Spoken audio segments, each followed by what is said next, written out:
pull it up. We're live with Skywalker Boxing Media, Team Mo Boxing, no problem. And we got a great show today. We got the whole stable of Moreu Boxing, Yoruba Moreu. How you doing, brother? I'm doing good, bro. How you doing? I'm doing great, man. I'm going to let everybody introduce themselves, man. You got a killer stable. This is out of Albuquerque, New Mexico. I call this the dream team of Albuquerque. We got Kaleb Medina. Go ahead and introduce yourself, Kaleb. What's up, y'all? I'm Kaleb. Nice to meet y'all. Yo, what's up, man? I'm Pepe. Nice to meet you guys. Yo, it's Yoruba right here, ranked number 3 in the U.S., 125. And we got Trevion on the bottom. How you doing, Trevion? Yo, it's your boy Trey, fighting out of here at Albuquerque, New Mexico, from East St. Louis, Illinois. And we got your boy Terrible 2, Tim Witherspoon Jr. here. Another week. You know our man in the middle right here. It's your boy, Poppy Chun Yayo. Heavy on the Poppy, light on the Yayo.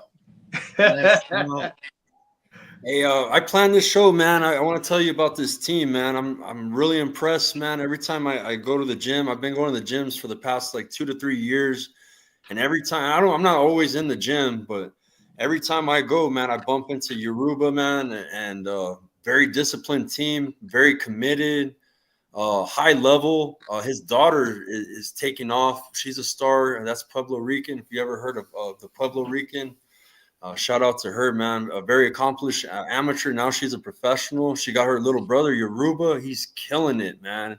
All them top names that you're seeing on Top Rank, you're seeing Keith Colon, you're seeing Steven Navarro, you're seeing all these killers. Right amongst those ranks of them killers is Yoruba, man, right in the mix, man. And he's going to be making his pro debut after he accomplishes his amateur goals. And just real impressed, man. Even coming down to nutrition, Coach Yoruba's making meal preps for fighters in the gyms. Everything's like a science, and he knows what the hell he's doing. Don't forget my juices. Yeah, he's got them juices to clean you out and get you right too. But man, a hell of a team, man. They got a lot of history with Keith Colon. Connor Locos in the chat. He's a good friend of the channel, man. Keith Colon and Yoruba. Yeah, Yoruba's been in the mix with him. I've been in some fights with him too. Kaleb up top, man, competing in some high level tournaments, highly ranked. You know what I'm saying? Killing it. About to make his pro debut within the next 6 to 10 months. We got Trevion on the bottom, man. Highlight reel killer, man. This guy's Instagram famous. You see him in sparring. He's something different. He's very special. Got a lot of skills, man. The straight killer stable, man. We got a new addition, Pepe. You must be good for them to let you in the crew, man. Cause Pepe, tell him how you to get on the team. Well, I mean, the only way to get on the team is honestly spar every single one of the boxers. Yeah, like I sparred literally Kaleb, I sparred Trevion, and I sparred Luis. And well, I couldn't spar Yoruba at that time, but I sparred Trevion and Luis and Kaleb, and damn, they're monsters. They're killers. I'm telling you. So he came to the gym, but he sent me a message on IG saying he wanted to join the team, and then showed up on Spawn Day on a Tuesday. Trevion said, "Hey, that's that Pepe kid right there." So I called him. I said, "You want to be on the team?" He was like, "Yeah." I said, "Get your gear, jump in the ring. You got to do 1 round with each of them." I said, "As long as you don't quit and get stopped, you're on the team." So yeah, he took some licks, but let me hop in real quick. Now you guys are based out of Albuquerque? Yes, sir. Now, isn't that the same place where, or around the same place where Street Beast was based out of?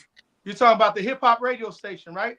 No, I'm talking about the fight club that was started out in the backyard, Street Beefs. They out here, bro. Nah, like I don't think so. That wasn't there? No, I don't think so. I'm not too familiar. Now, they're out down here by me, Tim. A lot of shit happened back there. All right, the reason why I brought that up is because I think I seen an episode of them where they had the same mentality where it's like you got to get jumped in to be a part of our group. You got to get and you got to survive. And I don't think that the person didn't even have to survive. They just had to be. They had to show that they could go with everybody because they had heavyweights up against them. They had different weight classes up against them. Oh, wow. And yeah, he just had to make it through. So that's what reminded me of that. I thought that maybe it might have been a thing that happened where you guys are from. No, it's just the thing is the brother came into the gym. I didn't know much about him. Now, to be fair, you know what I mean? No disrespect to anybody out there, but I told my guys, you know what I mean? You no home runs. Y'all do what you gotta do. I don't want you to go for the kill shot in there. And I want to see what the guy has a little bit. I want to see if he could take it, what he could do. And you know, anybody that shows up to a gym that's willing to jump into the ring with guys they don't even know who they're jumping in with, that right there is already a big battle. Because you got people that show up to the gym and be like, nah, maybe tomorrow I don't got my sparring gear, I don't got a mouthpiece. You know what I mean? There's always some type of excuse. Hey, Pepe didn't give no excuse. He jumped right in there. You know, that won me over right there. I said, you know what? I could teach him the skills. I can't teach him heart. And Coach, it starts at the top. Coach, what got you into boxing? How did you become the leader of the pack here? It's a weird story. I always did boxing on and off as a kid, nothing serious. You know what I mean? I'm not gonna sit here in front. You know, you got an accolade. You fought a lot of good people and stuff in the pros. Your father's a legend, especially out of Philly. Me, you know what I mean? My family comes from Puerto Rico. We moved to New Mexico. So my family, you know what I mean, in Spanish Harlem, they box with Hector Camacho. You know what I mean? That's where he's from the neighborhood and stuff. You know what I mean? My family boxed at the boys club in Spanish Harlem. So I learned boxing from my family. Then I come to New Mexico, and at that time, Johnny Tapia was the big thing. You know what I'm saying? So I got a little bit both of the both craziness. Now, for me, I didn't pursue boxing. I was trying to be a rapper. You know what I mean? Rapping didn't work for me. My wife died, and I ended up raising 3 kids. So I started going back to the boxing as more as a therapy to get over the loss of my wife. In the meantime, the coaches I had, they see my talent. They started throwing me in all the pros. So I ended up being a sparring partner with pros out here, you know what I mean, helping them get ready for the camp. So pretty much to sum it all up, I learned how to teach not to get your ass whooped, if that makes sense. And salute. For sure. I never wanted to coach. So Johnny Tapia see my daughter, and he was like, I want to train her. So I was like, I have no problem with that. You know what I mean? Let's go to the gym. So at that time, I'm doing all the sparring, and I'm like, I'm trying to fight. I'm 34 years old at the time. I'm not young. You know what I mean? Johnny pulls me to the side. He says, bro, you know what I mean? No disrespect. I know you can fight. I see you fight. But you're 34 with 3 kids. Something happened to you, you get killed in that ring, so, you know, by one of these young 19, 20-year-old killers, who's going to take care of your kids? He said, you don't need to prove nothing to nobody. Help me with these kids in the gym so we can get them off these streets. And that way we can get the boxing going. You know, a couple months later, the brother died. My daughter became a national champion. My son, you know, followed in her footsteps of boxing. And now I got these kids that are trusting me, coaching them, and I just have good chemistry. I'm a very detail-oriented person, and this is a tough sport, and I want to make sure that at the end of the day, they're able to talk and you know, hold their families and be safe. Understandable, man. Yeah, what about you, Kaleb? What got you into the sport? Well, my dad, he boxed too, and so did my grandpa. So I've been having a pair of gloves on since I was like a little kid in Pampers. So. Pepe? Man, well, I mean, it's all started because of just watching the Rocky movies, you know. Hey, that just watching those movies, it just wanted me to just want to box, you know. Always, you know, and the song, the dun dun, that always made me just want to jump up and just hit the bag, you know. And yeah, I ended up joining the gym, and that's where I started learning my skills. I mean, And who after do you that, like more? Was it Rocky or was it Apollo?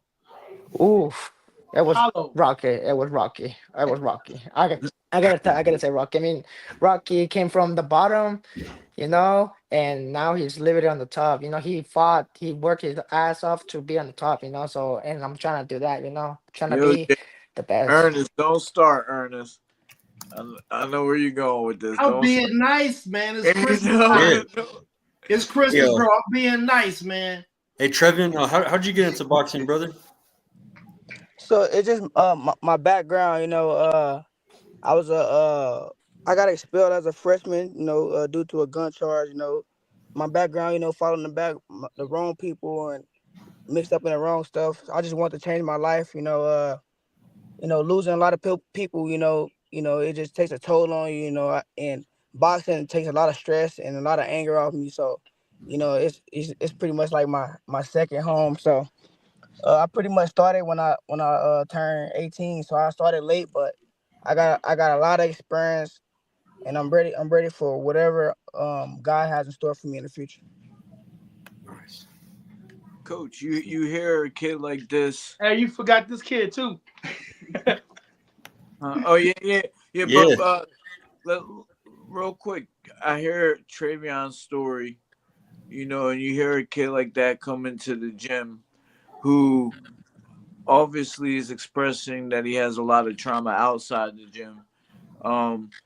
How do you interact with a kid like this and make sure that you bring the best out of him when you know that he has so much going on outside of the ring? Well, I have my background is no better than his. You know what I mean? So I feel like with Trey, I could relate to him. I'm like a big bro to him. I've been through a lot of stuff in my life, a lot more bad than good. So a kid like this, you know what I mean? I'm able to communicate with, understand. We understand each other. I'm always checking up on him for everything. He'll tell you, you know what I mean? We done sparring 2 hours later. I'm calling up to check on him. You know what I mean? It's just, it comes around communication. A lot of coaches, they coach in the gym. Once they fighters leave, they don't care about that fighter until he comes back the next day. And some of these coaches do that with their pros too. I'm not like that. All these guys right here, they're like little bros to me, like little sons. You know what I mean? I want to make sure to be the big bro to put them in the right direction. For sure. Hey, do we give them homework assignments? We're watching some of the legends of old. Absolutely. You're damn right. Not just that, because I want to know the reason why they fighting. Yeah. You know what I mean? Not everybody's meant for this shit. And at the same time, you know what I mean? Like, I'll tell them, look, I need these 5 fighters studied this week. All right? Or pick 5 fighters and tell me what you like about the fighters, and I want you to critique them. Am I right, Kaleb? We talked about this before. Yes, sir. You know what I mean? Because the best thing to do is to study. All the greats studied everybody. Mike Tyson is like an encyclopedia about boxing. You gotta understand that, you gotta understand boxing outside of the ring and inside the ring. You know what I mean? Study everything, because there's gonna be a chance, there's gonna be something that you're gonna run across with, and if you ain't prepared for it, you're gonna fail the test. Am I right? Who's the guy sitting next to you? This is my son right here. This is Yoruba Moreu Jr. I know they changed the weight classes, but at 125, he's number 3 at elite. Hey, tell them all your accomplishments, Yoruba, and I know you've been boxing since you were like 6 years old, bro. So tell them everything. Tell Tim everything you've done, man, in boxing. Oh man, well, as he said, I was ranked number 3 at 125. You can look at the rankings, stacked division, like he just said. Steven Navarro, I don't fought him. He's on top rank right now. Keith Cologne, you have Zaquin Moses in that rankings. You should just look at the rankings in general. Go on my Instagram and look. You can look at all the top names, and I'm ranked number 3 in that division. You had Jamal Harvey, the Olympian, number 1. Then you had Jordan Fuentes in there. Like, the ranking speaks for itself. But now I fought in the Olympic trials, and I fought out here in the Albuquerque tournament. My accolades and everything like that, they speak for itself. I've been in there for a good moment. And how many fights you got? 155, I believe. Been at this since I was 8 years old. Hell yeah. Nice. So, Kaleb, you got a lot of fights too, huh? How many fights total? I probably had like 75 fights now. I had like 70. I've got 5 now with Coach Yoruba. So. How many fights you got, bro? I have 10 fights in total. Yeah, I have 10 fights. 10, and then Trevion. Man, I'm athletic, man. I got 10 amateur fights. I'm finally open. I finally can fight those 3 minutes. You know what I mean? I finally can do my thing. You feel me? I finally can open up, and I get more time to work and. Hey, listen, man. Let's get into those little boxing. Let's get into those boxing brains of y'all's. Let's start with Trevion first, since we hit the guys up top. Trevion, out of all the homework assignments that coach is giving you, which fighter is your favorite and why? And I'd like to get that answer from everybody if possible. Which fighter is my favorite and why? Yes. I say I go with Shakur Stevenson. I picked Shakur because his defense, his footwork, and his ability of not to get hit and hit. You know, it's a part of the game. Hit and not get hit. And you know, a lot of people say it's running, but I feel like if he like want to open up and actually like put on a show and stuff like that, it'll be a show. But I feel like I like his defense and everything that my coach that been working since the day I got with him and trusting him. Everything he been working with me is what everything Shakur like I see in Shakur. So like and once we master my craft, I swear it's gonna be a different ball game. I see a little bit of Teofimo in you, bro, because you be doing backflips all the time. Yeah, I'm athletic, you know. I did I did a lot of sports. I played football, basketball, I ran track. I wrestled. I did everything that to stay busy and stay out of trouble. You know what I mean? Trevion, where are you originally from? East St. Louis, Illinois. You from Illinois? Yeah, East St. Louis. St. Louis. Oh, St. Louis. Okay. East St. Louis. Illinois. I rode through there. Yeah. On my way trenches. to I forget. I was camping in Illinois, not too far, probably about an hour away from Springfield.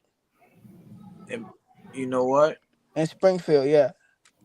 I go camping. I used to go camping out there as well. Tim said, I used to camping right there. That's far. I live in Philly, so that's a far away for me to go camping. But I understand the Midwest way, man. And is a lot of boxing out there where you came from? Not really. No, I really didn't know about boxing because until my uncle. He pretty much was putting it in my head because he saw the potential. I used to fight in school, get in trouble. You know what I mean? Get suspended. You know what I mean? He saw the potential in me. And he just always and my uncle. He's the reason why I'm in the position I am now. He moved me out here and he gave me a life. And every day he just made me watch boxing. And I'm just like, man, I can be a world champion. Like I can get in there and knock him out. I can whoop him. I can. I got the skills to beat him. You know what I mean? So I just want to take the risk. You can't live life if you don't take risks. Sure. Pepe, what about you, sir? Man, I have two favorite boxers, two of them, but I have to go with Canelo, man. I have to. He's like I said, he started from the bottom, he was a little kid who was just selling ice paletas and just being a street vendor. What's an And aspaletta? You're going to have to break it down for my people out here who don't speak Ice Spanish. creams. Selling ice creams on the corner. ice creams in the corner. Oh, Canelo was an ice cream man? Yeah, he was an ice cream man. Yeah. Cream man. Yeah, he was an ice cream man. Yeah, and he's been actually been doing that for quite a while. And whenever he got into boxing, he turned pro at 15. Nobody wanted to fight him, and he turned pro 15. And look at him right now. Literally, he's like on the top. I don't think he's undisputed right now because they took away the belt, I think, but he was undisputed. And honestly, he's been doing a lot. He's been doing a lot. Everything that he's accomplished too. It just motivates me too. Cause like if he can do it, why not me? Like I can do it too, but better. I'm noticing a theme here. With there being a few different accents on this team. Pepe, where are you originally from? I'm from Gomez Palacio, Durango, Mexico. Durango. I know where that place is. I have some crystals from there. Yep. They got some The home of the scorpion, the Durango. Now, Alacranes. Yeah. Hell were you yeah, at hell home? yeah. Were you there training? Were you watching Rocky there, or did No, you? I was watching Rocky here. No, I was watching Rocky over here, and most likely, I just started. Like I said, I just started boxing when I came to Albuquerque. That's when I just needed to, just be out there, because why not, I just want to do something for me, because I mean, like I was bullied too when I was a little kid, I just wanted to defend myself, start throwing punches, I never actually thought that I was gonna fight, I never thought. And once I put on the gloves and the headgear and I sparred, I was like, wow, I like getting hit, I like this shit. So I'm like, You don't come want to on, I get want more, man. I Y'all want about more, to I get a want Move your hold more. of head. him. It's okay I not want to get hit. You know what I mean? It's Move your okay. head. Yeah, yeah, yeah, yeah. And like on the Mexican style too, like they get hit, they're like this the whole time, or they're like guarded up the whole time, and they get hit, but they also they hit you back, but even more harder, you know what I mean? And that's what I like about Mexican fighters, Man, they we have to run him in the vents.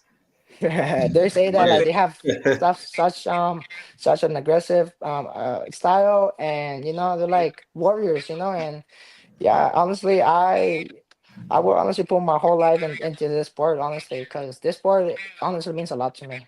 Well, that's It why I gave want me life. to step in and tell you that you said that you never thought that you would actually fight, and your story is more common of a world champion than others. A lot of world champions never thought that they would fight before or ever do anything. Uh, so you actually already have that mind frame that wow, this is something that I never thought that I'd do, and I made it this far in it. Keep that up, because that I've seen so many boxers come before you say that they never thought that they would be a fighter either. Yeah. You know. Yoruba, who's your fighter, man? Oh man, I don't really have a favorite fighter, but if I had to say favorite of all time, I have to say Sugar Ray Robinson, the greatest to ever do it. Okay. I ain't gonna lie, I mostly have favorite fighters to study though. Like I like to watch Regan Dell, like Trey said, Shakur. I like to watch Hitman Hearns. I like to watch people like that just to study. Yeah, it's like yeah, different fighters, different. So you see different views of like, because you have southpaws, you got orthodox, you got all type of different fighters. You got pressure fighters, like Pepe was saying. You like got Mexican spirit. You got people who want to go in there to snatch your soul. Like it's just like all kinds of stuff. So you gotta like learn different things. That's why coach, like, it's never the same thing when we in the gym. It's always something different every day. Like I'm never think we about to do the same thing. It's always something different. So it's always just to shock the body. So when you in the fight, you'll be so prepared for that. Yeah, but that's the thing in boxing. You can't always just fight one style. It can't just be a one style fighter. You always gotta mix it up. What happens if you get cracked and rocked? You gotta switch up. You gotta play defense now. Can't always just be an offensive fighter. You gotta switch it up all the time. That's what makes a great fighter great. They can switch it. All right, Kaleb. Hey, man, no pressure, man. Last on deck. What you got for us? Right now, I'd have to say Rafael Espinoza. I like how he box from the outside and on the inside. Yep. My God. I like how Hey, he hooks Let me throw that inside hook. and uppercuts. Espinosa is on my list of people that I'm not ever picking against. Hey, I picked against him. I But shouldn't have. he's not real defensive though. Espinoza, bro. You He's don't not. gotta be, bro. He's 6'2". Yeah, you're right, man. But that's the He's thing. my height. Right. Y'all have to put me on it. You feel me? And see, that's Yoruba's weight class right there, man. And around Caleb's weight class, that's a big motherfucking dude to All fight my right guys are there. within 10 pounds. Hey, don't take it personal, man. I will support you to the end of the earth. But if it's you and him right now, I'm going with him. Yeah. You know what I mean? It is nothing personal. Caleb, I like want you to gonna lose your ask money. you, I got bet on me. where are you from, Caleb? You are the only fighter to come on the show with a chandelier in the background. Oh, where? I'm from Little Vegas, but Yeah. The Phantom of the Opera. No, they got a Las Vegas, New Mexico, The man. original Vegas. the OG Vegas. Okay, all right. I'm just saying. You know what I mean? No, we see the lifestyles. All right. It looks like he don't my won a world mom's had me championship when already. my mom's had me when she was 18 years old, but she just grinded in school. She's a doctor. She's been in school since I was born, bro. She's still in school right now. Right. All Yeah, right. so What's up, man? she likes to Hey, decorate. you have to help her with that bill, cause I promise you, Oh, she be on my ass. I be telling Coach, I said, soon we gotta go we pro because she be on my ass. like, baby, Speaking I of need that, you to man, go get that bread from mama. This bill, this hey, behind the scenes, man, me and Caleb been talking, bro, and he's like, man, you need to hook me up with your guy from Country Box. I'm gonna be going pro soon. I need to fight. So that's something that he brought up to me, man. And Jimmy should be popping in here pretty soon. I'm gonna make sure. Yeah, Hey man, y'all need to go down there and beat the corn cob and the bales of hay off them boys down there. You watch out for them boys from the hollers. They ain't got no rhythm to save their life. But They the got boys from the hollers Caleb's a and real coal cowboy. He miners. come from a real cowboy family. I was born in the ranch. I was raised in the ranch. So Yeah, yes, sir. them boys from the hollers they got a weird funky style, but they will crack you. Right? You got to study all styles. Hey, tell Coach put me on Coach that Yoruba. Platinum power now though, so it's different. Yeah. You watch out, son, to show up with a mullet and be ready to go. Hey, can you tell him about the meal preps that you make and the juices you make? Yeah. So, you know, I'm a big guy. I was a bigger guy. You know what I'm saying? And you know, all these fighters gotta make weight. Problem with a lot of fighters is they're not disciplined. I think some coaches they worry about the fighters, but they're not providing the right type of meals. Now, I like to read a lot. You know what I mean? So I like to read stuff from Dr. Sebi. I'm a fan of Dr. Aki. I don't know if you follow anything, and you know everything I do, I try to follow Leviticus 11 dietary. So if it's approved by the Most High, we can eat it. So what I've been doing is for the longest, for my daughter, my son, I've always made meal preps for them. And you know, my daughter's 5'10", she fights at 135. My son, he's 5'9", he's gonna fight at 118 when he goes pro. And then people always wonder, like, how the hell are these guys making the weight? It's because the meal preps. So people start wanting to buy meal preps off me, and I start selling meal preps. So I try to make the most healthiest meals that I can, non-GMOs, no seeded oils. You know what I mean? I'm real careful what I feed everybody. All my meats I smoke for about 5-6 hours. They're so good, it's all man. smoked meats. You know what I mean? I don't. There's no pork. You know what I'm saying? We don't do that. It's not Leviticus 11. At the same time, I also do juices because, you know, I'm really into the H3Os. H2O's good, but it's just water. Water's, you know, limited to what you have. We got, you know, fresh vegetables and juices like watermelon that gets blessings of the sun. So it takes time to generate really good minerals that we need and vitamins that we need. So I'm really big on like adding coconut water, watermelon, sea moss, elderberry, different type of fruits and vegetables, and make different drinks. Like this one right here is kind of like my Gatorade. If y'all see this right here, it's this cucumber, celery, limes, pineapple, and mint mixed with coconut water. This will keep you even more hydrated than regular water, and it gives you all the minerals. So, you know what I mean? It's really good to keep the body going. So these guys could perform at their best performance and don't have to worry about weight. And now everybody wants meal preps and juices. Nice. Man, that sounded good, bro. And it is. They're so Yo, tasty, bro. I'm making jerk chicken pasta tomorrow. Ask Bro. my guys, they go crazy for that. I love the steak and broccoli potatoes you made, bro. Woo, fire, Yeah, I do dog. a little bit of everything. Like my Picadillo favorite, is good. the beef picadillo, the teriyaki chicken, the Teriyaki! the smoked. I have the smoked jerk chicken wings over fried rice, and I got the regular jerk chicken pasta. I try to mix a little bit of Caribbean food, you know what I'm saying, with a little bit of my own, like, you know, infusions and stuff that I picked up through my travels. That way I can give my guys the best, healthiest stuff. Rices that I use is all jasmine. I don't do no enhanced wheats, so that way it's not sticking to the gut. He said no mayonnaise. You feel me? I You feel got you on that. seasoned stuff out You here. already know. It is good, man. Sure. Yeah. So, like, what I want to know is how is it training? Or are you guys coming into the gym at the same time? Or does everyone have their own time slot? What's the day at your camp look like? All right, so Mondays we do yoga in the morning, 8 o'clock in the morning we do yoga, then we do boxing, usually from 2 to 5. Sometimes, you know, 3, just depends on whatever. I try to get everybody at the same time. And the reason I like everybody at the same time is I implement a lot of 2-on-2 drills, like one-on-one drills, defensive drills, offensive drills. You know what I mean? Especially since I'm really the only coach that's there. I have another coach that helps me, Jose, but he can't be there all the time. So it gets a little bit challenging. You know, to give pad work to 6 fighters gets a little bit hard. So Tuesdays, we do strength and conditioning in the morning, and then we spar in the evenings. Wednesday, we're back to yoga. We're back to boxing. Thursday, back to strength and conditioning, technical sparring. Friday, we do the yoga again.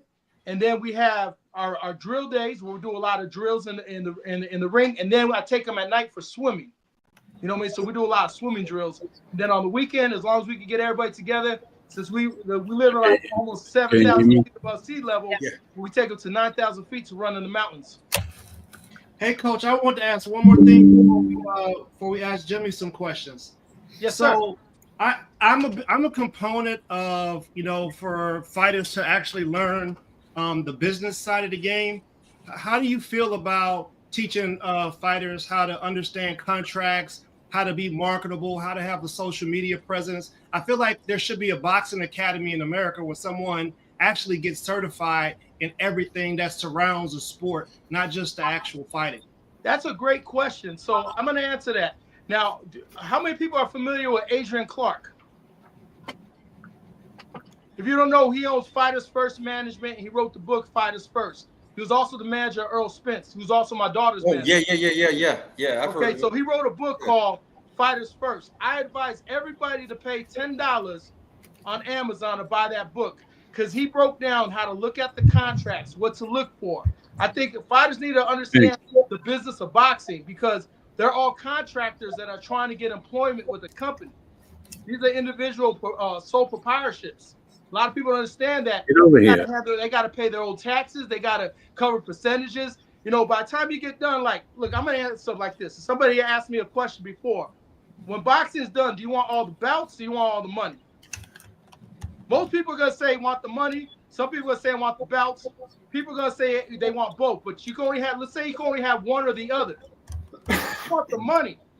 You know how many world champions out there that are homeless, that don't have no money, that are living broke?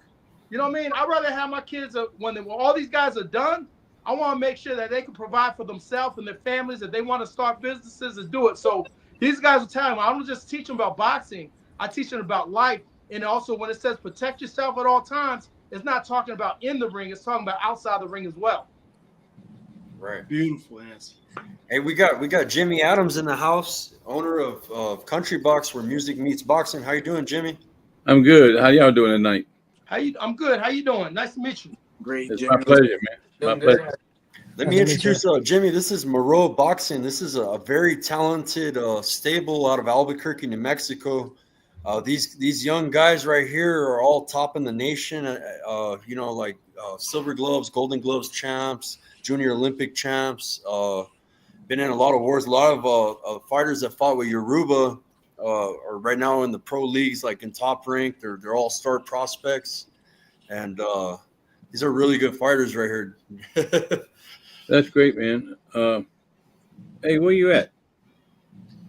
I'm in the office. Yeah, I got somebody, a coach, who want to say hello to all of y'all. And of course, you know how sometimes coaches can be. They get the veterans messed up. Yeah. Right. So basically, one of the reasons why Jimmy has come on to the show is because me and him want to announce me coming out and having an official fight on Country Box myself. So we were planning to do this on February 4th. We want to come out retirement one more time.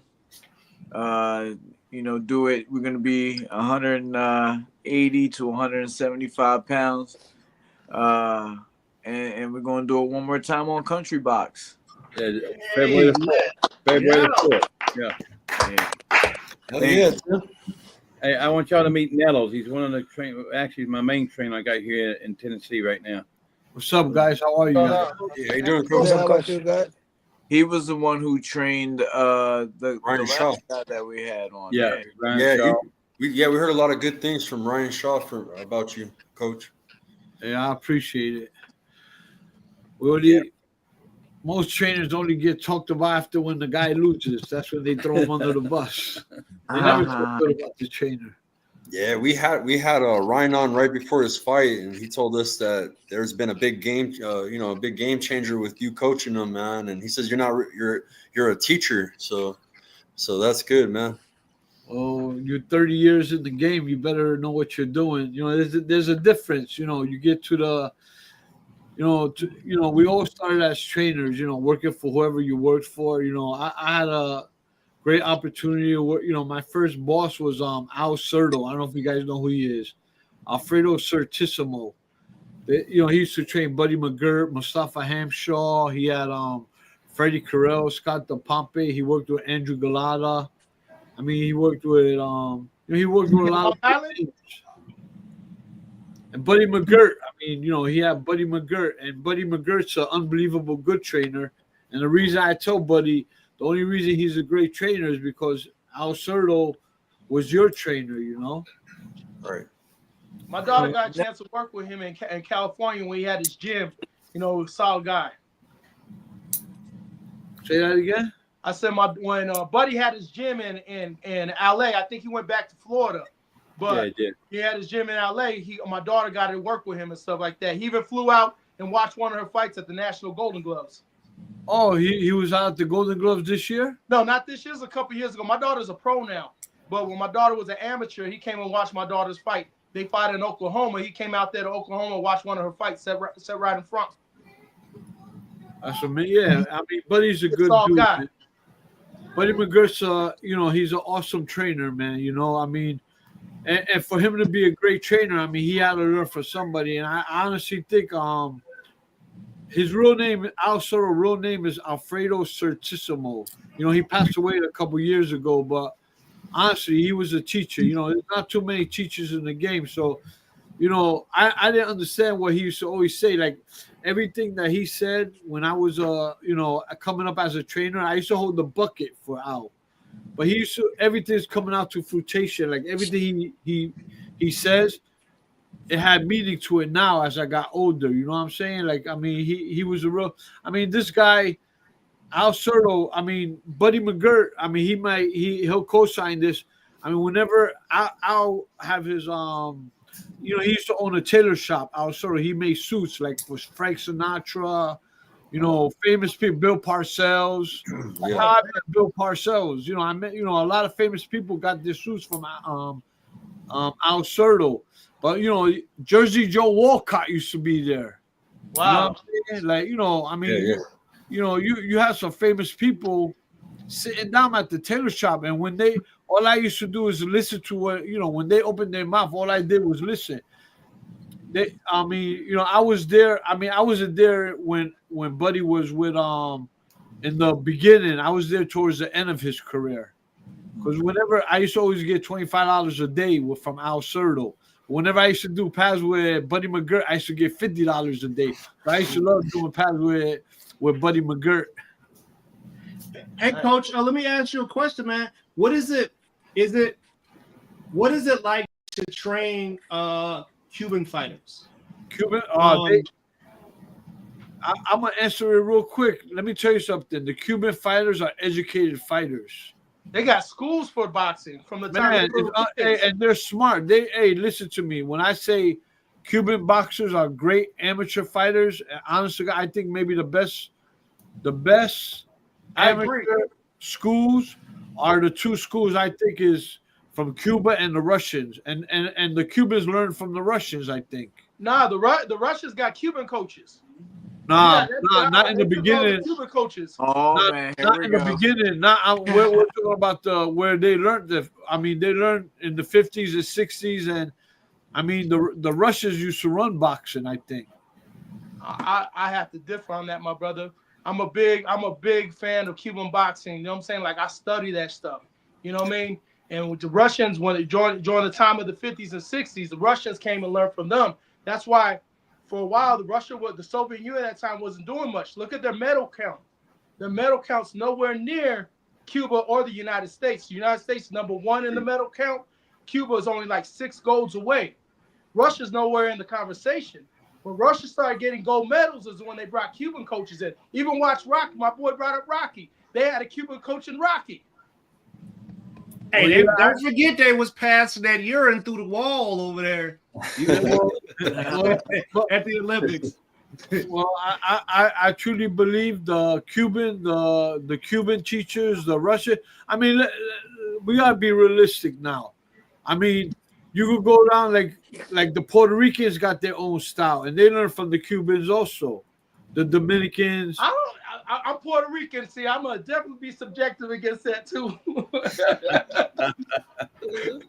I mean, no, man. No, but for because me, we had the first world champion before Cuba had a world champion, Sixto Escobar. yes, That was in the 20s, baby. Nah.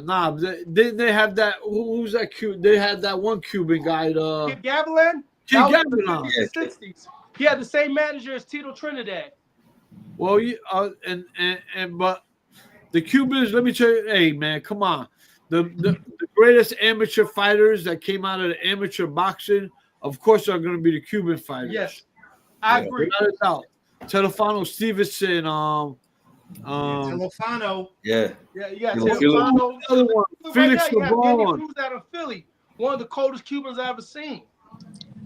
Felix Savon. They had hey, the Cubans got some great fighters, man. Yeah, to me, they're one of the best. Like, I'm not gonna say who I'm subjective, but when it comes to amateur boxing, man, Cuba's just on a whole different level. You know what I mean? This is a very interesting conversation. Coach Nelly, are you from Jersey City? No, I'm from Patterson, New Jersey. Patterson, New Jersey. Hurricane Carter from there, right? Yeah. And Coach, where are you from originally? I was born in Puerto Rico, moved to Spanish Harlem. From Spanish Harlem, came to New Mexico and spent a little bit of time in Florida and Cali. Tim Jr. Okay. So I'm a citizen of the Northern Hemisphere of America. I thought it was Tim. I got you. I was just trying to see, because I can hear both in both of your voices. I noticed that I've been on that theme this whole time. I can hear some similarities out of you guys. I would like to meet this coach. This coach seems like a sharp man. I would like to shake your hand one day because I know you got a lot of knowledge. For sure. Yeah. Hey, I told you this, man. Honest to God, I was blessed. I mean, the reason I was blessed when I used to work for Al Cerdo, of course, Right. But before Al Cerdo, I mean, I had a bunch of amateur fighters. So my first, I started training fighters when my psychiatrist, because I used to be a boxer, I had broke my neck. I had a spinal cord contusion. I fell off a water ride. So my psychiatrist from outside the ring. So my psychiatrist told me, I was depressed, man. She was like, why don't you start working with little kids? So that's how I became a trainer. I mean, I started working with white kids because I'm from Patterson, New Jersey. And there ain't a lot of white kids in Patterson, New Jersey, because I wasn't allowed to train black kids or Puerto Rican kids or any Latin kids. My job was the girls and the white kids. I was, most trainers, when you walk into a gym, they're very protective of their fighters. So, I had to work, I started from the bottom. The kids I worked with were all young white kids, little kids, kids that got picked on, and girls. If you can teach those kids right there, and no disrespect, but some of those kids may not have been the most athletic, blessed kids, but if you could have got them the basic understanding of boxing, you already had half the battle beat. So when you got some kids that with some athletic, I bet you it's like putting poetry together. And you know what? what? They got two left feet and can't figure out what the left from the right is.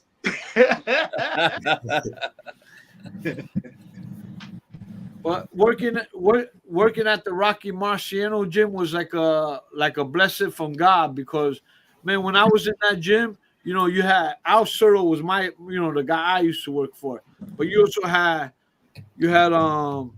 Teddy Atlas, you had Lou Duva, you had Tommy Brooks, you had Roger Bloodworth, you had the most famous boxing trainers working out of Jersey City boxing gym, Rocky Marciano gym, that was owned by Peter Marciano, that was Rocky Marciano's brother, and also Al Cerro. And I used to live in that gym. And I was in that gym 24/7, man. I was blessed, man. Hey, let me ask you a question, Coach. Did the cut man of Danny Milano, did he train with you guys? Or yeah, he was at the gym. Yeah, Danny Milano was in the gym. That's the reason I'm asking is because that was my daughter's cut man for her first fight in Atlantic City. And he kept mentioning that name of that coach that you mentioned. That's why that name sounds familiar, but I couldn't put two and two together. Al Cerro, yeah. Al Cerro was that's his nephew. Al Cerro that's what he was saying and stuff. His uncle was a legendary trainer because my daughter's pro debut, that was the cut man because my daughter's manager is Adrian Clark and Jolene Mozine. I may say get out of here. Yeah, I know Jolene real good. I mean, me and her had the same birthday. Yeah, Jolene Mazone was Jolene used to work with Main Events with with the Duvas, Lou Duva, Kathy Duva. I mean, and then they had that separation where they broke out, and you had Dino Duva, you had Donna Duva. Man, the Duvas were big time, and I think they're still in the game. Kathy Duva ain't doing a lot in boxing, but she got a lot of fight film. Yeah, that's what I heard. That's what I heard. She's getting back into the game, she's been in the game a long time, man. Because when we went to Atlantic City, she took us to a steakhouse that Arturo Gotti used to buy out and rent the whole thing out. Yeah. Hey, we used to be at this. Hey, let me tell you something. Like I told you, I was privileged. Like, hey, listen to me. Like every time Arturo Gotti fought Mickey Ward, I was in the dressing room in Arturo Gotti with Buddy McGirt, and whenever the fight used to finish, honest to God, Arturo Gotti and Mickey Ward used to go to the hospital in the same ambulance. Just imagine that. Jolene told me some crazy stories. And they used to go in the same ambulance to the inside the ambulance to the same hospital together. And let me ask one of these real tough questions I like to ask. Well, actually, this is different. So you've listed off like some of the greatest boxing minds and fighters to ever grace the sport. Right. I was right there in the gym. I mean, I used to sleep upstairs, and when they used to come down, I used to watch them. These are the right. That's why I want to ask this question. If you could take one character trait from all of those people that you've interacted with, and it's something that you want to teach to one of these young fellas up here, what would it be? Hey, and honest to God, hey, no disrespect to all those trainers. Like I always, what I used to look at was what did their trainers do good at. So that's how I learned how to, instead of working with a lot of guys that show them a lot of things, they used to specifically work on certain things. You know what I'm saying? And those guys are old school. The old school trainers, the number one thing that trainers don't teach now that the old school trainers used to teach, you know what it is? The mind and the defense. I was gonna say defense, but yeah. They don't teach that, and just the proper way to how to hold your hands, how to deliver your punch, how to set up your combinations. I was talking about that the other day. Am I right, Kaleb and Trey? Yeah, we witnessed it. Right. Because a lot of fighters, there's nothing wrong with the fighters. Their hand positions are just not right. The way the technique is delivered. Because the little details. Yeah. That's the difference. All these young trainers, they're doing pads and they're trying to be shappy and they're doing all. Alfaro used to say that to me, like, "Oh, you guys are all cocksuckers. You guys don't know what the fuck y'all doing." But he was right. Like good trainers, you gotta teach them the basics, the foundation, how to hold your hands.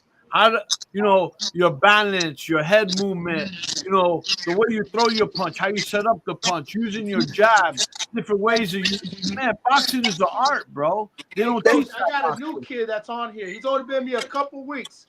He's only been allowed one glove, Pepe. What have you been allowed to do in the last 2 weeks? Jabs, hooks, and uppercuts. And learn how to slip punches and learn how to slip a jab. Mm-hmm. You threw that in. You didn't let him finish, bro. My bad. I'm bad with that. Cuban fighter. Hey, Hey, Hermes. Hermes Orta. New champ. That's a champ right there. Yeah, he's the WB champ now at 140 from Cuba. Yeah. 140? He's what are you, 90? Cool. 9-0, undefeated. ¿Qué tu nombre, bro? What? What's your name? Hermes Horta. Hermes Horta, Yoruba. Mucho gusto, pana. Yo también Hey, soy Yoruba. Skywalker, mucho gusto. El gusto es mío. Nice to meet you, Poppy everybody. True Yayo. Heavy on the Poppy, light on the Yayo. Let's go, man. Hey, we've been watching We've you. been watching you, man. Hey, you're doing good, Watching you, man. bro. Thank you, everybody. So, You got it. Keep up the good work, brother. Little time, come back. We'll be tuned into your fight. What? We'll be watching your fight. Yeah. Come on, watching my fight. Little time, big fight. Hell yeah. Yeah. Bueno, nice to meet you, everybody. Nice meeting you, brother. Hey, Guys. Hey, tomorrow morning, man, 4:30. Hey, Hey, I Coach think Nettles. Trevion Hey, Coach was, Nettles. I had a question from the audience. Did Teddy Atlas really carry a 38 revolver to the gym? Nah, he never carried no fucking gun. Where'd you hear that, Remy? Yeah. Oh, you might have heard that. You might have heard those stories in the Catskills. But hey, my first job, believe it or not, when I was working with Al Cerdo, my second job, I was working with Kevin Rooney for 3.5 years. Oh, wow. So, and that's how I learned the custom model style. So whenever I tell people my style is punch with bad intentions, that's the style I believe in. You know, I always tell everybody, why are you going to fight 10 to 12 rounds when you could end it in one? He don't like it when I say that. Jimmy, you know, he gets mad, but he has good reasons. Overtime. Well, listen. The only reason I say that is only because he told me a good story. What happened is I had a fighter that had in his head he's going to knock somebody out in the second or third round, and that's what the coach taught him. And he went in that ring and fought like a tiger for them first 3 rounds, and then after that, in his mindset, well, how come he's still here? And actually he lost the fight because of that. So that's why I always try to tell. That's why I try to tell him, you know, a fighter's mind has to be in place because they the one inside that square circle. And what happened if they don't? What you go for is the W. That's what you go for. If you can knock them out in 30 seconds, knock them out. But don't get in and get your mind set. Well, I'm knocking them out in 3 rounds, the fight's over. And that's why I'm really up about not pushing them and give them a knockout time. If they can get it, great. But if they don't get it, you know what? A lot of fights go the distance. So I don't want the mindset to where they feel like, well, I didn't get it, Coach. Now, okay, what I'm gonna do now because I didn't knock him out in 3 rounds or whatever. And so that's why I tell everybody a lot of times in these fights, I said, man, knock them out if you can. If you can't, just win the fight. Concentrate on winning the fight. So, yeah. Hey, Meezy, what do you think about the knockout? Tell what he made me a better trainer, honest to God, because and you know the story, the story that he's talking about. You know what story that is, right? No, I don't. Hey, can I tell him, man? Sure, you mind the words that you're running your mouth. You might as well, let the cat out the bag, bro. Well, the story is, hey, I never knew it. Like I thought that it's the Oliver McCall story. Oh, is that the one against Lennox? Yeah, man. The second one. Hey, the second one. Hey, man. And when he told me that, he was pissed at me. He was screaming at me. He was yelling at me. You come over here. And then he sat me down. Let me tell you something. As a trainer, you're gonna learn something every day. I've been in the game. Listen, I've been around the greatest trainers in the world, and he told me something that I never knew. And now I'm starting to think, man, I put a lot of pressure on a lot of fighters for no reason. But you know what? Well, we all been guilty as a coach. Yeah, everybody don't get a knockout, man. Yeah, I mean, what you go in for the win, and if you can knock them out, great. And it's like I say, especially sometimes when you got to punch your face in a boxer. I mean, just because a guy can punch, and a lot of people get caught up in that punching power, they think, listen, I can't stay in the ring with my punching. But if you got a slick boxer, I mean, and Tim's going to demonstrate that February the 4th on his comeback. He's going to show you the style. He's going to show you that the man can come back and do better than he did the first time around, Yeah, he better move that head because we're gonna be on He it. gonna move the head. He gonna move the head. Yeah. We're gonna be on it. Hey, Tim Witherspoon, this is a true story. All my stories are documented. I was out in London. I'm good friends with Prince Nassim Hamid, right? So after he dropped me off in the mall, and I'm walking around where he left me with two guys. The two guys that he left me there, two friends of his, Prince Nassim, and they were friends of mine. So I'm walking around London. I swear to God, I run into Tim Witherspoon's in freaking London, bro. That blew my mind. Hey, I'll tell you what year that was. That's when I first came back home. I was gone for like 12, 13 years. So when I first came back home, when I went to London to train one of his fighters, like he actually, hey, Nettles, man, come out and help. I think the kid name was Tony Bang Bang something. So I went out to London to train this kid. And then the first day I'm in London, I run into Tim Witherspoon because I know Timmy, I know his brother, and I know because I was in West Palm Beach, Florida. I think they used to have training camps out there. For sure.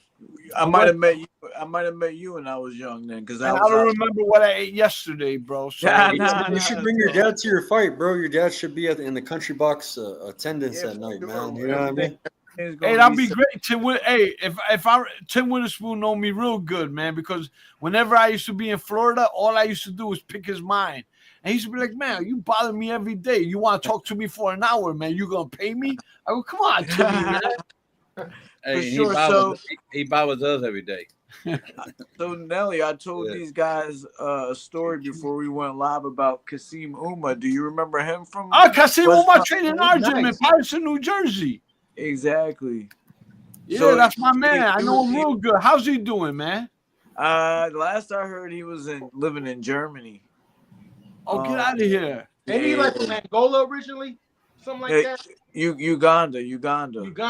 Okay. Yeah, hey man, his stories are true, bro. He was a war child for real, man. Exactly. That's what I heard. Yeah, man, and he's a cool dude, man.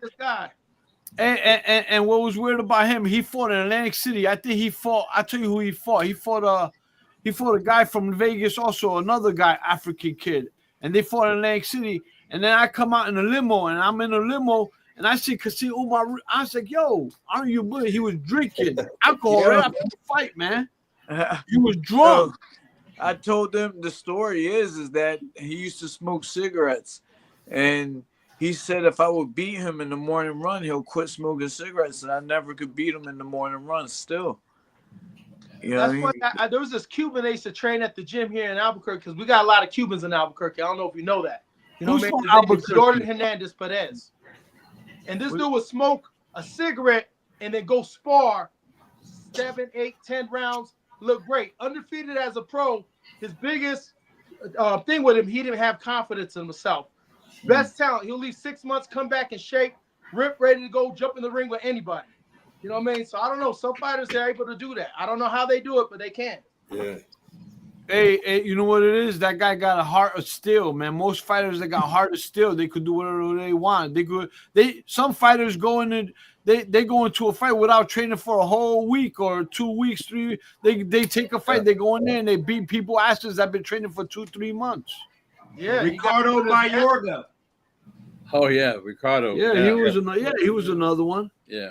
They say my uncle Bobby Chacon used to do the same thing, bro. Kind of go off on a, you wouldn't have a good. Mayorga was if your old lady walked by and smack her on the booty, give her a head nod, smoke a cigarette. Who's related to Bobby Chacon? Yeah, that's my uncle right here. No way. Yeah, that's my mom's brother. Hey, he's still around, isn't he? He passed away in 2016. Oh, yeah. I'm sorry to hear that, bro. Hey, I was gone. I was gone for a long time, bro. Like boxing. He was inducted in the Hall of Fame before he passed away. So God bless him. He deserves it. Yeah, he was a great fighter. Yeah, thank you. Appreciate that. God bless his soul, bro. Thank you. Jimmy, you got an oil field down there or something, don't you? I feel like now it's gonna be like the Beverly Hillbillies. And hey Jimmy, when these kids are ready, these kids right here are the best in the nation, man. You're talking about Yoruba. Tell them what kind of accomplishments you have, and Kaleb's getting ready to turn pro too. So recently, this year, I done fought in the Olympic trials. I fought, won, lost in the quarterfinals to Francis Stewart, who was on Team USA. I took second in the Open Nationals out here in Albuquerque. I'm a bronze medalist in the Golden Gloves. My resume is stacked. I done fought all the top competition you could think of. And I'm ranked number 3 in the U.S. at 125, even though they just switched the weight classes just recently. But, yeah, you can look at the rankings. And like I said, all the top names are the top amateurs you can see on that rankings. I was the number 3. You been in there with Steven. Hey, Navarro, congratulations. That's big. What weight is you, man? What weight? 125. 125. Oh, here, right? He's 5'9" at 125, but we're going to fight at 118. Oh, shoot. That's good. Hey, you need any work? I got a kid that's 112. Hey, I know what your next step is. It's country boxing in Nashville. Excuse me? Your next step is country boxing in Nashville. Let's build that pro record. We can have a conversation and send an offer. Hey, listen. We almost made our pro debut on Red Owl in November. Yeah, we got pretty good carriage on right now. I'm negotiating now with NBC and also Fubo, but on a Tuesday night, USA told me we had 123,000 viewers on our fight. Wow. On a Tuesday, that's impressive. Yeah, but we was number 6 most watched thing on is what they telling me last week. They were telling me last week, but I've got a lot of other new TV coming on, And what I've done, man, I just try to build it for a platform for people like these amateur fighters turning pro, because there's nobody else doing it. Give them an opportunity, even like with Tim Jr. I mean, everybody, the promoters today are looking for monstrous fights, and that's all they look for. They don't concern about building a career. They want to get fighters, that's already got a record going on, and put them in there with somebody big, and you win. If you lose, you lose. That's what they're trying to do. Right. I try to create a platform to give them an opportunity to step up and win. And the war is going to come. Like I always tell people, man, when you build your record, there comes a time your talent's got to match that record. Yes. And that's when the payday comes. But building that record allows you to play the politics of boxing. It allows you to play, because nobody wants to talk to you if you're 5-0, 4-0, whatever. Oh, experience. Huh? Experience. It's petty to them, yeah. There's an art to building a fighter too, because you can have a good amateur fighter. That don't mean he's gonna go into a good pro fighter. You got some amateurs that may not be that good. Take the headgear off, put the little gloves on. They're a whole different type of monster. You're exactly right. Yeah, pero amateur y pro is big different. El box pro y box amateur is different. It's boxing, it's only one, but it's different, It's a hurt business. I tell my guys. And the pro boxing is more condition y tough fire, a strong fire. Amateur is more the technique, You going only 3 rounds, you more moving. And pro boxing is more the strong boxing and the power. Excuse me. I don't mean to interrupt, but it is getting to be my bedtime. Where you at? Where you at? In Vegas? Nah, I'm in PA. Where? I'm in Philly, Philadelphia. What time is it? What time is it by you guys? Lost. 10:30. It's about 10 o'clock. So y'all stopped doing y'all shows earlier than this. Yeah. I'm out in the West, man. It's early for me, brother. Me too. It's my bedtime too, dog. We got people all over the place, but me, I'm gonna be up. I'm putting in a full day's work tomorrow, including training myself. So, I like to get my rest on top of that. I appreciate you, young fellas. I'm gonna be watching you guys, following you. Hopefully, if you guys do some work with Jimmy, we might be seeing each other in person one day. God willing. So, Jimmy, I'm gonna see you later. Tim Skywalker, Poppy Chunye, Hey, see you if later. anybody heard a bell ring in the background, that was that warm baby milk. It put everybody to sleep. Hey, Coach Yoruba, tell him who your son-in-law is, man. Yeah, you didn't even say it. You didn't even brought him up. You got a boxing family straight up, man. Emma Williams is my son-in-law. Okay. All right. Yeah, he just he's Emma Williams. He about ready to fight again in March. I think so. I'm not sure. He just fought on the Virgil undercard. It might be in June. Yeah. I don't know. Is he still training in Houston? Huh? Is he training in Houston? No, he trains with Kevin Cunningham in Florida.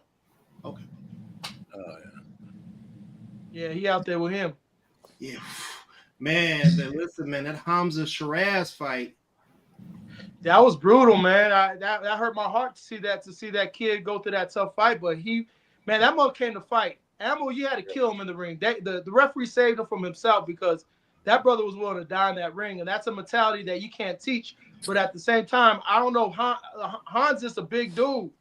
Like I don't know how he makes that weight. Something about that guy, I don't know. You know what I mean? His powers is freakish. He's a big dude. That was a turkey fight, right? That was a turkey on the sheet fight too, right? Yeah, those are tough fights. You know what I mean? Especially all the way in Saudi Arabia and stuff like that. Time zone difference, and he a Muslim fighter fighting in a Muslim country. You know what I'm saying? So he was the favorite. So yeah, that was a tough fight. That's a good fighter. But hopefully, Am will get to run it back and give him his first out. They say the water tastes a little bit different over there. Make your legs heavy. You know what? If you notice in that card, all the American fighters did not do good. And the Cuban. Yep. Hey, I lived in Saudi Arabia for 7-8 years, man. I was living in Jeddah. They flew me out there to train. I can't say no name because I signed the contract. I can't say who I was training out there, but he was somebody famous. Y'all know who it is. Yeah. But y'all don't know who he is. But he was banging somebody big. That's all. I was training a guy out there, so there was no boxing. Let me tell you something. 8, 9. I got there in 2000 and I don't even remember, but it was a long time ago. It had to be. Anyway, when I got there was no boxing at all. I mean, you go into a boxing gym, it was like going into a funeral home.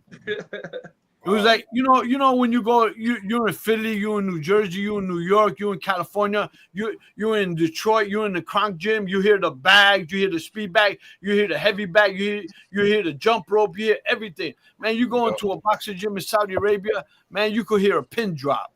Damn. I bet them gyms are nice as hell, though.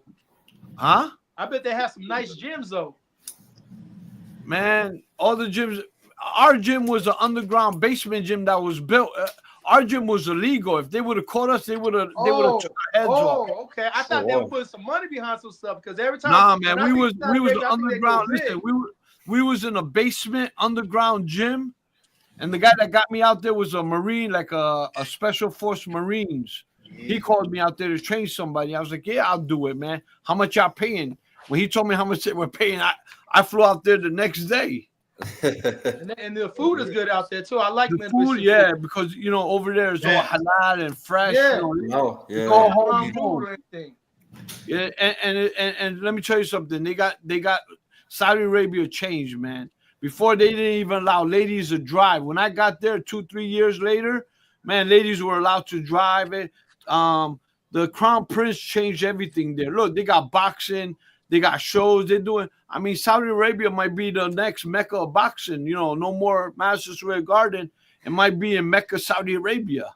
Hey, but hold up a second, y'all. Let's pump the brakes because there's a lot of lippy women over here on this side of the water. If y'all go over there and run your mouth, you going to jail.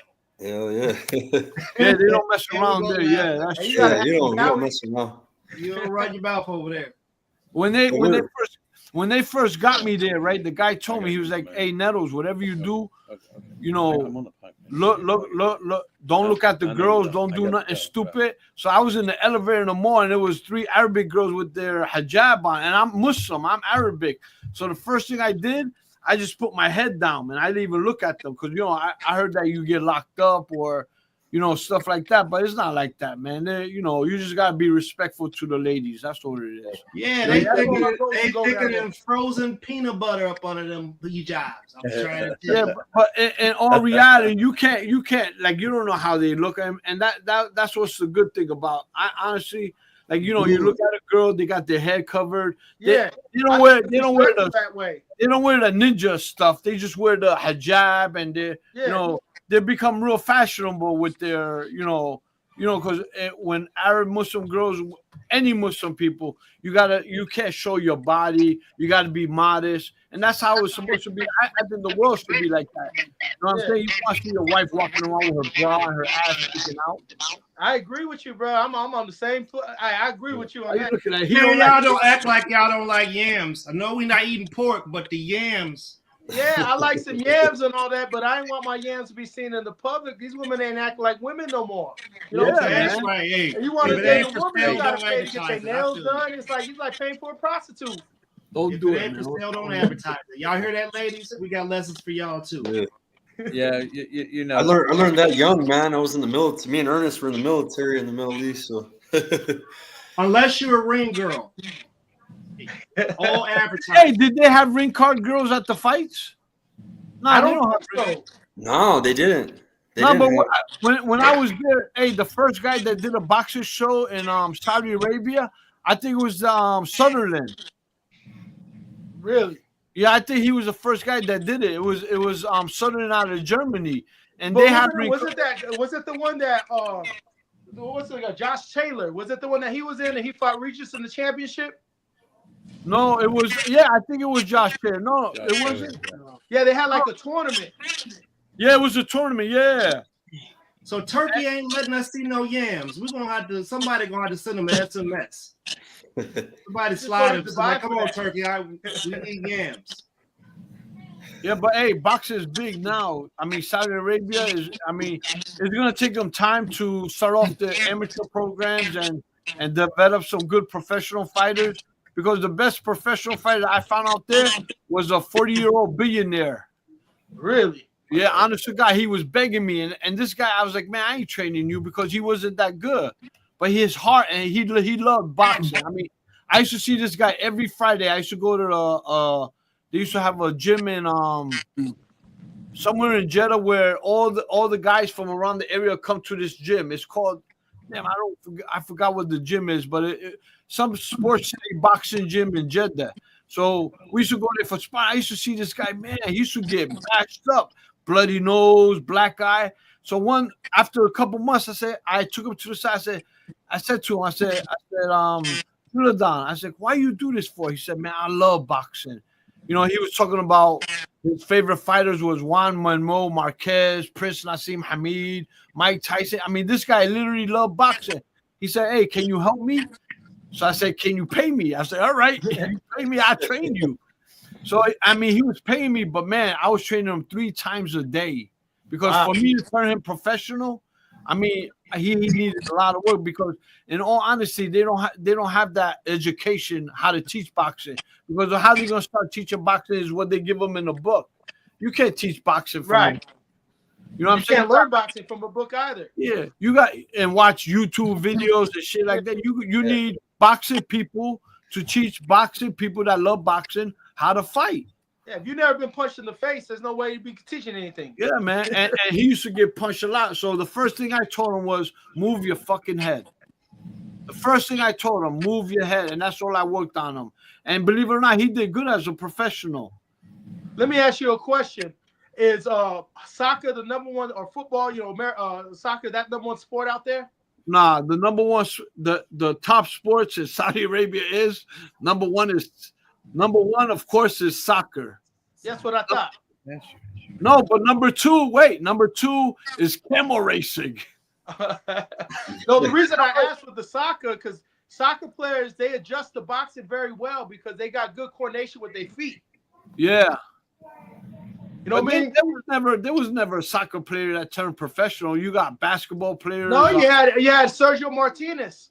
He was a soccer player that turned. He didn't start boxing until he was 19 and became a world champion.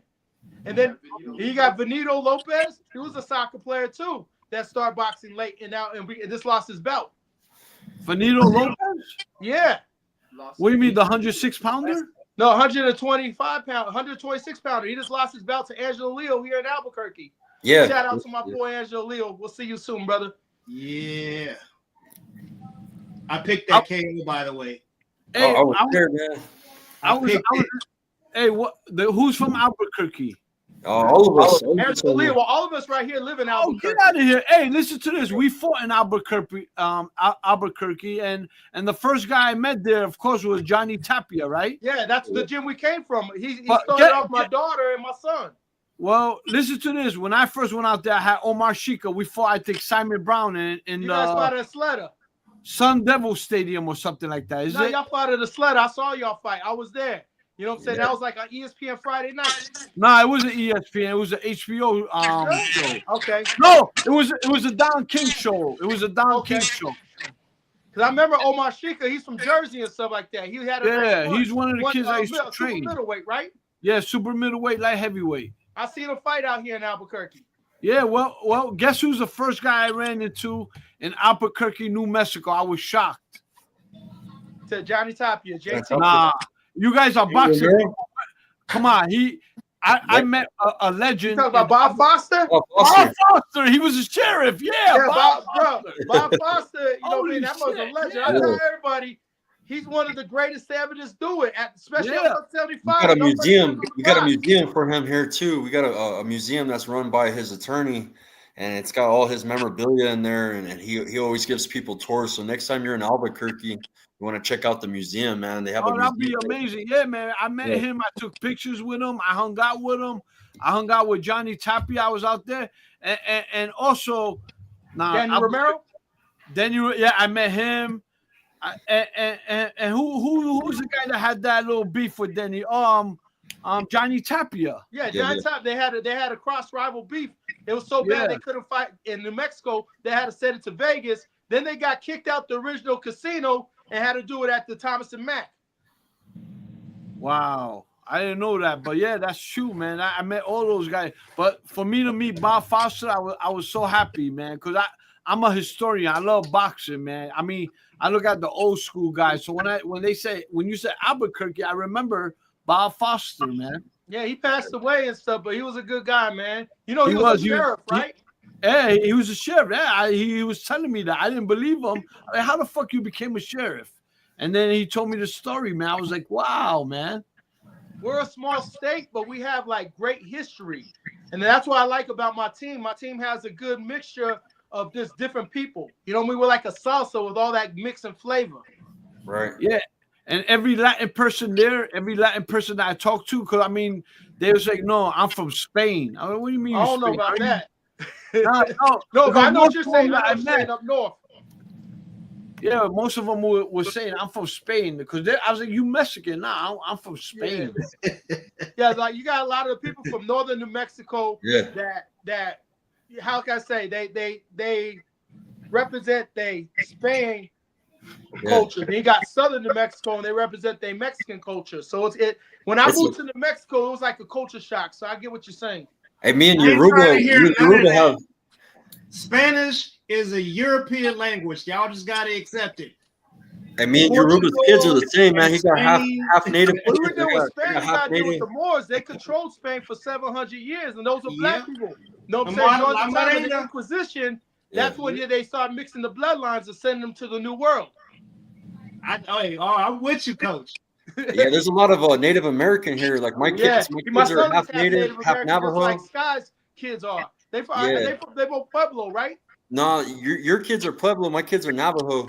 Okay, but yeah, they're still half Native, and I'm a white Mexican, so yeah, I'm a half breed myself too. I'm a multicultural Boricua. You know what I mean? Yeah. So who's Indian? Who got Indian blood over here? My son. No way. That's what's up. That's why we call my daughter Pueblo Rican, because her mother's from the Pueblo tribe. I'm Puerto Rican, so we came with Pueblo Rican. Hey, I don't got my glasses. I can't really see all you guys, man. But I know one thing: when you mix two different nationalities, you get a beautiful creation. Yeah. So you're blessed, brother. Well, yes, I am. Thank you, brother. If you saw Tim in London, you might have been blessed to see one or two. Hey, that was crazy. I run into Tim Witherspoon's the first time I get into. That was crazy, bro. I was like, that shit blew my mind. And believe it or not, I got a picture of it somewhere on Facebook. Just go to Nettles Nasser. I mean, there's only one Nettles Nasser in the whole world, so you'll find it real easy. Bro, I Hey, feel like young I fellas, met you y'all need before. to I get don't on know y'all why, coach but I and feel make like I sure done met he you at get some y'all high some school work. class. Make sure he gets y'all some European work. Because them boys fight dirty, and you need to know how to deal with it. Hey, check it out. Go to my TikTok and watch what my son did to a 6-0, 130-pounder from England. Yeah. Watch why I don't- the boys can't fight in the inside. What's TikTok? They don't let them. They don't let them. We'll Not fight you even on the the inside heavyweights. and in or the outside. However you want it, we'll give it to you. Hey, his daughter is famous though. She's sponsored by Everlast. They call her Pueblo Rican. She's on social media a lot too, man. But she's an undefeated. She's a killer, man. Your daughter's real good, Yoruba, Thank man. you. Yeah, she puts girls on their ass. That's And better his than son right here. How old is she? She's 25. 20. Oh, so she's a professional. Yeah, she's professional. Who's She's blowing in my face? 5'11", fights at 135. Oh. Yeah, she's sponsored and everything, man. She's a good fighter. Yeah, you gotta go. You gotta So who we gonna get to go get Gabriella front door? I got to pick him up. Who's gonna get front door? I'm running. I can't do shit. Bro. I think I want to see my boy Brian Mendoza put him on his ass again. I'm talking about why his is he not sister. trying to get the rematch? Because I know when my guys take an L, we want that get back. Why ain't he trying to get that get back? Yeah. We're talking about his sister, coach. Oh, my bad, brother. The sister's dope. She's at 112. My daughter was in camp with her and Cecilia Brokaitis in Big Bear.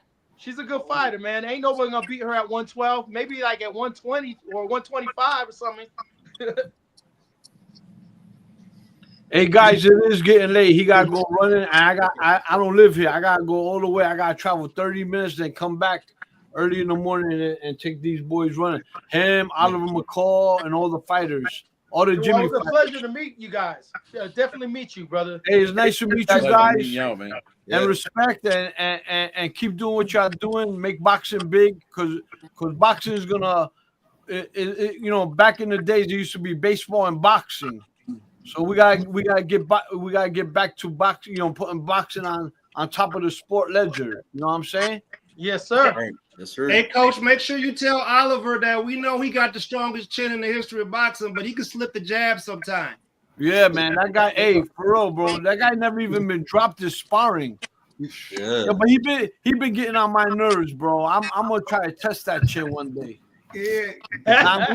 Give him some work, coach. Yeah, he end on his ass too. Hey, that guy's a legend, man. Hey, he's the only guy. You know, if you really look at it, he's the guy that beat two of the guys that knocked out Mike Tyson. That's big. Yeah. You know what I'm saying? That's big time, bro. Hey, he's a legend. I didn't know he was a legend like that. When you start talking to him, and man, he got a lot of and he trained with one of the best trainers in the world. And I met him one time in Rocky Marciano, Georgie Benton. And we thought Jimmy was gonna have to roll the stretcher out when Ali caught my man in the corner. I was like, oh, he's down. Yeah. Are you talking about Stacy? Who are you talking about? And Oliver. Oh, you talking the last fight? Yeah, we thought you was gonna have to roll the stretcher out. He caught my man. Yeah, he did. I remember the Curtis Harper fight. The first fight Curtis Harper came on your platform, Jimmy. That guy tackled him outside the ring, and he landed right by you, man. Yeah, I seen all that weight coming over. And I said, "Oh shit, man!" Yeah. Yeah. Can we give a shout out to the structural engineer for Jimmy's ring? Good Lord, that ring. Man, I don't know how that ring withstood all that force, but your structural engineer is solid. Yeah. We try to be very, very safe. I mean, we take it very serious. You know, we try to make sure everything's cool for the fighters and for the crowd and everything. You know, but you know, stuff happens though. No matter how safe you are, stuff still happens sometimes. Hey, good night, brother. Good luck, man, on your next fight. Follow everybody on the Reddit. Follow her in Instagram, the Warrior Kid. And go ready for when me next fight. Yeah, Warrior Kid, February 4th. The Warrior Kid. Follow Army's Horta Warrior Kid on Instagram, guys. All right, I'll give you a follow. Hopefully, we get to meet soon. Yeah. All right. Hey, well, thank you guys. Everybody will let everybody know where to follow you at, Trevion. Facebook, Trevion Boyd. Instagram, Trevion_Boyd. Cool. Yoruba. You can follow my IG and Facebook at Yoruba. My name YORUBA. On Instagram, let's get 2 A's on that one. Cool. And I have it scrolling on the bottom, guys. Pepe, you want to say bye to everybody? Let them know where to follow you.